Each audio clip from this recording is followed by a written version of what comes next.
ನಮಸ್ಕಾರ, ಆದಾಬ್, ಜೈ ಭೀಮ್. ನಾನು ನಿಮ್ಮ ಭಾಗ್ಯನಾರಾಯಣ ಬೊಗ್ಗವರಪು. ನೀವು ನೋಡ್ತಾ ಇದ್ದೀರಿ ಸುದ್ದಿ ಸರ್ಕಲ್. ಇರಾನ್ ಮತ್ತು ಅಮೆರಿಕ ನಡುವೆ ಯಾವುದೇ ಕ್ಷಣ ಯುದ್ಧ ಆರಂಭ ಆಗಬಹುದು ಅಂತ ನಾನು ಹೇಳ್ತಾನೆ ಬರ್ತಿದ್ದೆ. ಈಗ ಇವತ್ತು ಬೆಳಗ್ಗೆನೆ ಶುರು ಆಗೋಯ್ತು.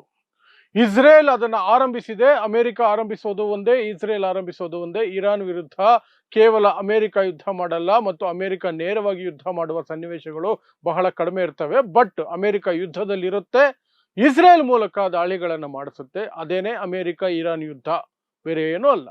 ಆದರೆ ಆ ಯುದ್ಧ ಆರಂಭ ಆಗಿದೆ. ಇಸ್ರೇಲ್ ಪ್ರಿಯಂಪ್ಟಿವ್ ಸ್ಟ್ರೈಕ್ ಅನ್ನು ಮಾಡಿದೆ, ಅಂದ್ರೆ ತಾನೇ ಮೊದಲು ಇರಾನ್ ಮೇಲೆ ದಾಳಿ ಮಾಡಿದೆ. ಇರಾನ್ ಮೊದಲಿಂದ ಹೇಳ್ಕೊಂಡು ಬರ್ತಿದ್ದಿದ್ದು, ನಾವು ಮೊದಲು ದಾಳಿ ಮಾಡಲ್ಲ, ನಮ್ಮ ಮೇಲೆ ದಾಳಿ ಆದ್ರೆ ನಾವು ಸುಮ್ಮನೆ ಕೂರಲ್ಲ, ಇಸ್ರೇಲ್ ಅನ್ನಂತೂ ನಾಶ ಮಾಡಿ ಬಿಸಾಕ್ತೀವಿ ಅಂತ ಎಚ್ಚರಿಕೆಯನ್ನು ಮೊದಲಿಂದ ಕೊಡ್ತಾನೆ ಬರ್ತಿದ್ರು ಇರಾನ್ನ ಮುಖ್ಯಸ್ಥರಾಗಿರುವಂತಹ ಖಾಮಿನೈ. ಆದರೆ ಇವತ್ತು ಆ ಕೆಲಸವನ್ನ ಇಸ್ರೇಲ್ ಆರಂಭಿಸಿದೆ. ಸೊ ಏನೇನಾಗಿದೆ ಇಲ್ಲಿಯವರೆಗೆ, ಟ್ರಂಪ್ ಕಡೆಯಿಂದ ಬಂದಿರುವಂತಹ ಹೇಳಿಕೆ ಏನು, ಅದನ್ನು ಸಹ ಒಂದಷ್ಟು ನೋಡೋಣ ಮತ್ತು ಏನಾಗಬಹುದು ಮುಂದಕ್ಕೆ ಅದನ್ನು ಸಹ ಒಂದಷ್ಟು ನಾವು ವಿಶ್ಲೇಷಣೆ ಮಾಡುವ ಪ್ರಯತ್ನ ಮಾಡೋಣ. ಮೊದಲಿಗೆ ಇವತ್ತು ಬೆಳಗ್ಗೆ ಇರಾನ್ ಸಮಯ ಸುಮಾರು 6-7 ಗಂಟೆಯಿಂದ ಇರಾನ್ ಮೇಲೆ ಬಾಂಬ್ ದಾಳಿಯನ್ನ ಇಸ್ರೇಲ್ ಆರಂಭಿಸಿತು. ಟೆಹರಾನ್ ಮತ್ತು ಸುತ್ತಮುತ್ತಲ ನಗರಗಳ ಮೇಲೆ ಬಾಂಬ್ ದಾಳಿಯನ್ನ ಮಾಡಿತು. ಅದರಲ್ಲಿ ಒಂದು ಹೆಣ್ಣು ಮಕ್ಕಳ ಶಾಲೆಯ ಮೇಲೂ ಸಹ ದಾಳಿಯನ್ನ ಮಾಡಿತು. ಆ ದಾಳಿಯಲ್ಲಿ 5 ಜನ ವಿದ್ಯಾರ್ಥಿನಿಯರು ಪ್ರಾಣ ಕಳ್ಕೊಂಡಿದ್ದಾರೆ ಅನ್ನುವಂತಹ ಮಾಹಿತಿ ಬರ್ತಾ ಇದೆ. ಉಳಿದಂತೆ ಇಲ್ಲಿಯವರೆಗೆ ಯಾವುದೇ ರೀತಿಯಾದಂತಹ ಅಧಿಕೃತ ಮಾಹಿತಿಗಳು ಬಂದಿಲ್ಲ. ಕೇವಲ ಶಾಲೆಯ ಮೇಲೆ ಬಿತ್ತು 5 ಜನ ಸತ್ತು ಹೋದರು ಅನ್ನುವಂತಹ ಮಾಹಿತಿ ಬರ್ತಾ ಇದೆ. ಅದಕ್ಕೆ ಪ್ರತಿಯಾಗಿ ಇರಾನ್ ಸಹ ಇಸ್ರೇಲ್ ಮೇಲೆ ದಾಳಿ ಮಾಡ್ತಾ ಇದೆ. ಟೆಲ್ ಅವೀವ್ ಅನ್ನು ಗುರಿಯಾಗಿಸಿಕೊಂಡು ತನ್ನ ಕ್ಷಿಪಣಿಗಳನ್ನ ಹಾರಿಸ್ತಾ ಇದೆ. ಟೆಲ್ ಅವೀವ್ ಮೇಲೆ ಒಂದಷ್ಟು ಕ್ಷಿಪಣಿಗಳು ಬಿದ್ದಿದ್ದಾವೆ. ಆದರೆ ಅದರ ಎಫೆಕ್ಟ್ ಎಷ್ಟಿದೆ, ಯಾವ ಪ್ರಮಾಣದಲ್ಲಿ ಅದು ನಷ್ಟವನ್ನು ಉಂಟು ಮಾಡಿದೆ, ಅದು ಇನ್ನಷ್ಟೇ ನಮಗೆ ತಿಳಿದು ಬರಬೇಕಾಗಿದೆ. ಇಲ್ಲಿಯವರೆಗೆ ಬಂದಿರೋದು ಕ್ಷಿಪಣಿಗಳು ಹಾರಿದಾವೆ, ಬಿದ್ದಿದ್ದಾವೆ ಅಂತ.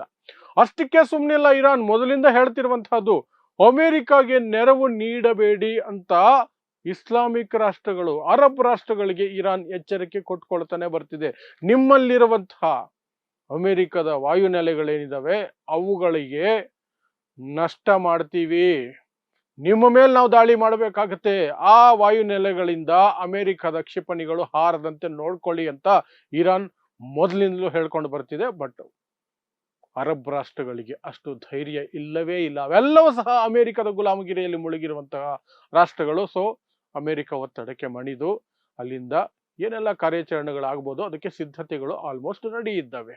ಅದನ್ನ ಇರಾನ್ ಗಮನಿಸಿದೆ. ಹಾಗಾಗಿ ಇಸ್ರೇಲ್ ಯಾವಾಗ ದಾಳಿ ಮಾಡ್ತೋ ಇಸ್ರೇಲ್ ಮೇಲೆ ದಾಳಿ ಮಾಡೋದ್ರ ಜೊತೆಗೇನೆ ಅರಬ್ ರಾಷ್ಟ್ರಗಳ ಮೇಲೆ, ಮಧ್ಯಪ್ರಾಚ್ಯದ ರಾಷ್ಟ್ರಗಳ ಮೇಲೆ ಇರಾನ್ ದಾಳಿ ಮಾಡಿದೆ. ಒಂದಲ್ಲ ಎರಡಲ್ಲ 5-6 ರಾಷ್ಟ್ರಗಳ ಮೇಲೆ ದಾಳಿ ಮಾಡಿದೆ. ಯಾವ್ಯಾವ್ದು? ಖತರ್ ಮೇಲೆ ದಾಳಿ ಮಾಡಿದೆ. ಅಲ್ಲಿರುವಂತಹ ಅಲ್ ಉದೈದ್ ವಾಯುನೆಲೆಯ ಮೇಲೆ ಇರಾನ್ ಕ್ಷಿಪಣಿಗಳು ಬಿದ್ದಿದ್ದಾವೆ. ಸಾಕಷ್ಟು ನಷ್ಟ ಆಗಿದೆ ಅನ್ನುವಂತಹ ಮಾಹಿತಿ ಬರ್ತಾ ಇದೆ. ನಿಖರ ಮಾಹಿತಿ ಇನ್ನಷ್ಟೇ ಬರಬೇಕಿದೆ. ಕುವೈತ್ ಅಲ್ಲಿರುವಂತಹ ಅಲ್ ಸಲೇಂ ವಾಯುನೆಲೆ, ಅದರ ಮೇಲೂ ಸಹ ಇರಾನ್ನ ಕ್ಷಿಪಣಿಗಳು ಬಿದ್ದಿದ್ದಾವೆ. UAEಯಲ್ಲಿರುವಂತಹ ಅಲ್ ದಫ್ರಾ ವಾಯುನೆಲೆ, ಅದರ ಮೇಲೂ ಸಹ ಇರಾನ್ ದಾಳಿ ಮಾಡಿದೆ. ಬಹ್ರೇನ್ ಅಲ್ಲಿರುವಂತಹ 5th US ಏರ್ ಬೇಸ್, ಅಲ್ಲಿಯೂ ಸಹ ದಾಳಿಯಾಗಿದೆ. ರಿಯಾದಲ್ಲೂ ಸಹ ಇರುವಂತಹ ಅಮೆರಿಕದ ವಾಯುನೆಲೆಗಳ ಮೇಲೆ ದಾಳಿಯಾಗಿದೆ ಅನ್ನುವಂತಹ ಮಾಹಿತಿ ಬರ್ತಾ ಇದೆ. ಸೊ ಇವೆಲ್ಲವೂ ಸಹ ಮಧ್ಯಪ್ರಾಚ್ಯದಲ್ಲಿ ಇರುವಂತಹ ಅರಬ್ ರಾಷ್ಟ್ರಗಳಲ್ಲಿರುವ ಅಮೆರಿಕದ ವಾಯುನೆಲೆಗಳು ಅವುಗಳ ಮೇಲೆ ಇರಾನ್ ದಾಳಿ ಮಾಡಿಕೊಂಡಿದೆ. ಇನ್ನು ಇದಕ್ಕೆ ಅಮೆರಿಕ ಈ ಯುದ್ಧಕ್ಕೆ ಆಪರೇಷನ್ ಎಪಿಕ್ ಫ್ಯೂರಿ ಅನ್ನುವಂತಹ ಹೆಸರನ್ನ ಕೊಟ್ಕೊಂಡಿದೆ. ಆಪರೇಷನ್ ಎಪಿಕ್ ಫ್ಯೂರಿ ಅನ್ನುವಂತಹ ಹೆಸರನ್ನು ಕೊಟ್ಕೊಂಡಿದೆ. ತನ್ನ ಅಂತಿಮ ಗುರಿ ಇರಾನ್ನಲ್ಲಿ ಆಡಳಿತ ಬದಲಾವಣೆ, ಅಂದ್ರೆ ಖಾಮಿನೈ ಹತ್ಯೆ ಮಾಡ್ತೀವಿ, ಖಾಮಿನೈಯನ್ನ ಕೊಂದು ಹಾಕ್ತೀವಿ ಅನ್ನುವಂಥದ್ದೇ ನಮ್ಮ ಅಂತಿಮ ಗುರಿ ಅಥವಾ ಈ ದಾಳಿಯ ಗುರಿ ಅಂತ ಅಮೆರಿಕ ಹೇಳ್ಕೊಂಡಿದೆ. ಅದರ ಜೊತೆಗೆ ಡೊನಾಲ್ಡ್ ಟ್ರಂಪ್ ಹೇಳಿದ್ದಾರೆ, ಇನ್ನೂ ನಾವು ಸರಿಯಾದ ದಾಳಿಯನ್ನ ಆರಂಭಿಸಿಲ್ಲ, ಇವತ್ತು ರಾತ್ರಿ ಎಲ್ಲೆಲ್ಲೂ ಕ್ಷಿಪಣಿಗಳು ಬೀಳ್ತವೆ ಇರಾನ್ನಲ್ಲಿ, ಇರಾನನ್ನ ನಾವು ಸೋಲಿಸ್ತೀವಿ ಮತ್ತು ಖಾಮಿನೈಯನ್ನ ಮುಗಿಸಿ ಅಲ್ಲಿ ಆಡಳಿತ ಬದಲಾವಣೆಯನ್ನು ಮಾಡಿಯೇ ನಾವು ವಿಶ್ರಮಿಸೋದು ಅಂತ ಡೊನಾಲ್ಡ್ ಟ್ರಂಪ್ ಅಬ್ಬರದ ಒಂದು ಡೈಲಾಗ್ಗಳನ್ನು ಹೊಡೆದಿದ್ದಾರೆ. ಅದಕ್ಕೆ ಪ್ರತಿಯಾಗಿ ಖಾಮಿನೈ ಮತ್ತು ಇರಾನ್ ಸಹ ಅದೇ ರೀತಿ ಡೈಲಾಗ್ಗಳನ್ನು ಹೊಡೆದಿದ್ದಾರೆ. ಈ ನಡುವೆ ಇರಾನ್ ವಾಯು ಏನಿದೆ, ಏರೋಪ್ಲೇನ್ಗಳು ಹೋಗುವಂಥದ್ದಕ್ಕೆ ಏರ್ ಸ್ಪೇಸ್, ಅದನ್ನ ಕಂಪ್ಲೀಟ್ ಆಗಿ ಇರಾನ್ ಬ್ಲಾಕ್ ಮಾಡ್ಕೊಂಡಿದೆ. ಬ್ಲಾಕ್ ಮಾಡ್ಕೊಂಡು ಇಲ್ಲ ಅಂದ್ರೂ ಸಹ ಯಾರು ಹಾರೋದಿಲ್ಲ. ಯಾಕಂದ್ರೆ ಕ್ಷಿಪಣಿಗಳು ಆ ಕಡೆಯಿಂದ ಈ ಕಡೆಯಿಂದ ಈ ಕಡೆಯಿಂದ ಎಲ್ಲ ಕಡೆಯಿಂದಲೂ ಸಹ ಕ್ಷಿಪಣಿಗಳು ಹಾರ್ತಿರೋದ್ರಿಂದ ಯಾವ ವಿಮಾನಯಾನ ಸಂಸ್ಥೆಯು ಸಹ ಆ ರಿಸ್ಕ್ ತೆಗೆದುಕೊಳ್ಳೋದಿಲ್ಲ. ಇರಾಕ್ ಯಾವುದೋ ಒಂದು ನಿಟ್ಟಿನಲ್ಲಿ ಇರಾನ್ ಪರ ನಿಲ್ಲುವ ಸಾಧ್ಯತೆಗಳನ್ನ ತೋರಿಸ್ತಾ ಇದೆ. ಮತ್ತು ಇರಾನ್ಗೆ ಇರುವಂತಹ ಬಹುದೊಡ್ಡ ಶಕ್ತಿ ಅಂದ್ರೆ ಬೇರೆ ಬೇರೆ ದೇಶಗಳಲ್ಲಿ ಅದು ಸಾಕಿ ಇಟ್ಟಿರುವಂತಹ, ಬೆಳೆಸಿ ಇಟ್ಟಿರುವಂತಹ ಬಂಡುಕೋರ ಗುಂಪುಗಳು. ಅದು ಸಿರಿಯಾ ಆಗಿರಬಹುದು, ಲೆಬನಾನ್ ಆಗಿರಬಹುದು, ಪ್ಯಾಲೆಸ್ತೀನ್ ಆಗಿರಬಹುದು, ಅಲ್ಲಿರುವಂತಹ ಹಿಜ್ಬುಲ್ಲಾ ಆಗಿರಬಹುದು, ಹಮಾಸ್ ಆಗಿರಬಹುದು, ಈ ರೀತಿಯಾದಂತಹ ಏನೆಲ್ಲ ತಂಡಗಳಿಗೆ ಇರಾನ್ ಮೊದಲಿನಿಂದ ಸಹ ಶಸ್ತ್ರಾಸ್ತ್ರಗಳು, ಹಣ ಏನೆಲ್ಲ ಕೊಟ್ಟು ಸಹಾಯ ಮಾಡಿ ಅವುಗಳನ್ನ ಸಿದ್ಧ ಮಾಡಿಟ್ಟಿದ್ದಾವೋ ಅವೆಲ್ಲವೂ ಸಹ ಸಕ್ರಿಯ ಆಗ್ತಿದ್ದಾವೆ. ಅದು ಕೂಡ ಬಹಳ ಹೆಲ್ಪ್ ಆಗುತ್ತೆ. ಎಲ್ಲಿ ಹೆಲ್ಪ್ ಆಗುತ್ತೆ ಅಂದ್ರೆ ಇಸ್ರೇಲ್ ಮೇಲೆ ದಾಳಿ ಮಾಡೋದಕ್ಕೆ ಹೆಲ್ಪ್ ಆಗುತ್ತೆ. ಹಿಜ್ಬುಲ್ಲಾ ಮತ್ತು ಹಮಾಸ್ ಫುಲ್ ಫ್ಲೆಜ್ ದಾಳಿ ಮಾಡೋದಕ್ಕೆ ಇರಾನ್ ಇನ್ನಷ್ಟು ಕುಮ್ಮಕ್ಕು ಕೊಡುತ್ತೆ, ಇನ್ನಷ್ಟು ಸಹಾಯ ಮಾಡುತ್ತೆ.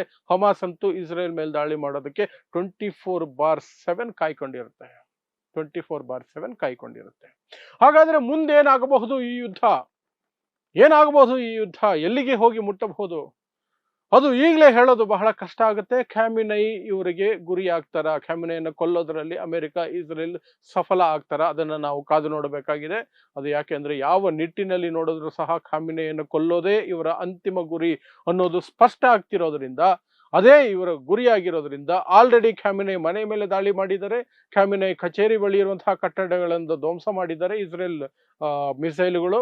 ಇವೆಲ್ಲವೂ ನಡೀತಿದ್ರು ಸಹ ಖಾಮಿನೈ ಎಲ್ಲಿದ್ದಾರೆ ಅಂತ ಗೊತ್ತಿಲ್ಲ. ಯಾಕಂದ್ರೆ ಅಂಡರ್ಗ್ರೌಂಡ್ ಹೋಗಿರ್ತಾರೆ. ಎನಿ ಲೀಡರ್, ನೆತನ್ಯಾಹು ಸಹ ಈಗ ಅಂಡರ್ಗ್ರೌಂಡ್ ಅಲ್ಲೇ ಇರೋದು.